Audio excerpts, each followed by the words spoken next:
Bendiciones, hermanos y hermanas. Damos gracias al Señor por poder seguir meditando en las Escrituras. Hoy vamos a leer el libro de Esther. Comenzaremos en los capítulos 1 y 2. Y este relato, esta historia de Esther y Mardoqueo ocurre durante el periodo de tiempo que se encuentra entre el primer regreso de los judíos después de la cautividad de 70 años en Babilonia bajo Zorobabel. Esto es en el año 538 antes de Cristo aproximadamente, y el segundo regreso, el cual fue guiado por Esdras alrededor del año 458 a.C. Por lo tanto, vamos a leer este relato que se considera entre ambos regresos mencionados.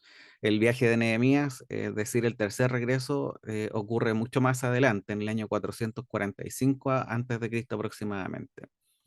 Nuestra mirada sobre este libro debe ser una sola, y es cómo, a pesar de la maldad del hombre, a pesar de la vida que lleva y los pecados que comete, Dios sigue orando en medio de esa maldad para mostrar su gracia y su misericordia. Dios permite que muchas cosas ocurran, deja que el desenfreno con el que vivimos nuestras vidas continúe, pero eso no significa que se agrade con ello. Sin embargo, es tan grande su amor y su misericordia que sobre esos errores que cometemos como humanidad, sobre toda esa maldad que nos embarga, Él sigue produciendo resultados que nos muestran su amor y su misericordia para nuestras vidas. Especialmente en este libro veremos que el plan de Dios sigue y continúa respondiendo a la promesa que hizo a Abraham respecto a su descendencia. Cuando leeremos hoy día el capítulo 1, veremos la historia del rey Asuero. Nos cuenta de la grandeza y de la riqueza de su reino, donde la riqueza, las fiestas y la bebida pareciera resaltarse en este capítulo. De hecho, nos puede quizás llamar la atención que el versículo 10 adorna muy bien lo que es una borrachera. Dice, cuando el rey estaba alegre a causa del vino, eh, así llama a esta borrachera. Nos cuenta que envió a 7 eunucos que servían al rey a buscar a la reina Basti, y ésta se negó a ir.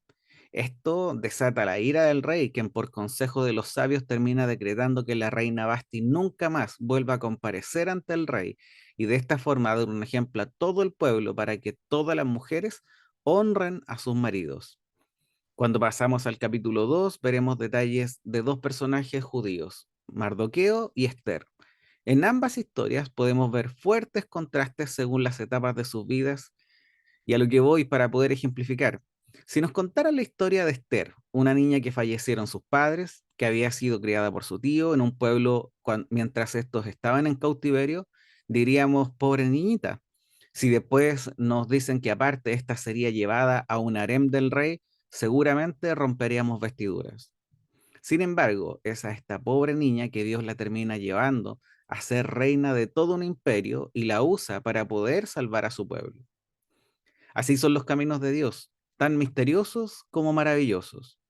Muchos dicen que en este libro no se nombra a Dios, pero la mano de Dios está sobre todo lo que estamos leyendo. Su divinidad, su soberanía, su amor, su misericordia, su poder redentor están implícitos al apreciar lo que estamos leyendo. Es increíble porque uno va leyendo y pareciera que estamos viendo cómo Dios va moviendo cada una de las piezas para poder llevar a cabo sus propósitos. Estos propósitos son propósitos de amor, propósitos de misericordia y de piedad para el pueblo escogido. Todo en medio de la maldad y la pecaminosidad que envuelve a la humanidad.